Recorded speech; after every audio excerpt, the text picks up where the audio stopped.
ഈ 10 വര വരയ്ക്കണ്ട, ഒരു ക്യാൻഡിൽ മതി രക്ഷപ്പെടണമെങ്കിൽ.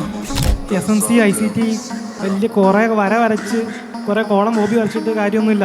ബേസിക്കലി പറയട്ടോ, 100 പേരുണ്ടെങ്കിൽ 80 ആൾക്കാർക്കും വേണ്ട ഈ സാധനമാണ്. ഇത് വേണ്ട, ബേസിക്കലി സപ്പോർട്ട് ഡിസ്റ്റൻസ് ഇതൊന്നും വേണ്ട, ഒരു ക്യാൻഡിൽ മതി രക്ഷപ്പെടണമെങ്കിൽ. ഈ കഷ്ടപ്പെട്ട് ഏറ്റവും കൂടുതൽ കണ്ട കാര്യം പറയും ലൈഫിൽ, SMCയും ഹോബിയും 10, 15, 100 വര വരയ്ക്കുന്ന ആൾക്കാരൊന്നും രക്ഷപ്പെട്ടിട്ട് റിയലി കണ്ടുപിടിക്കും. ഒന്നും വരയ്ക്കാറില്ല കേട്ടോ, 2 വര വരയ്ക്കും സെയിം. ഞാൻ ബേസിക്കലി സ്ട്രക്ചർ നോക്കുക, ഇതൊന്നും ആവശ്യമില്ല. എന്താണ് മാർക്കറ്റ്? ഒന്നുമില്ല കേട്ടോ റിയലി. ഇവിടെ നമ്മൾ ഒരുമിച്ച് 4 വർഷം കിടന്ന് കളിച്ച ആൾക്കാരാ, 4 വർഷം ഒരുമിച്ച് വന്ന ആൾക്കാരാ.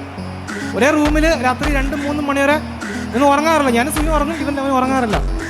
ഇങ്ങനെ ആൾക്കാരാ. സത്യം പറയാം, ഞങ്ങൾ കുറേ ട്രേഡേഴ്സിനെ കണ്ടിട്ടുണ്ട്. കേരളത്തിൽ അറിയപ്പെട്ട 1-2 ഇൻസ്റ്റിറ്റ്യൂഷൻ വർക്ക് ആൾക്കാർ, അങ്ങനെ 4 പേര് പറയട്ടെ, 1000 കണക്കിന് ആൾക്കാരെ കണ്ടിട്ടുണ്ട്. എല്ലാവരും ഇതാണ് 100, 10 വരെ വെച്ച് കാര്യമൊന്നുമില്ല. സിമ്പിളായിട്ട് മാർക്കറ്റിനെ കാണുക, 1-2 ചെറിയ പോയിന്റ് എടുത്ത് പോവുക, ഒരു 5% പെർ മന്ത് മതി, രക്ഷപ്പെടും.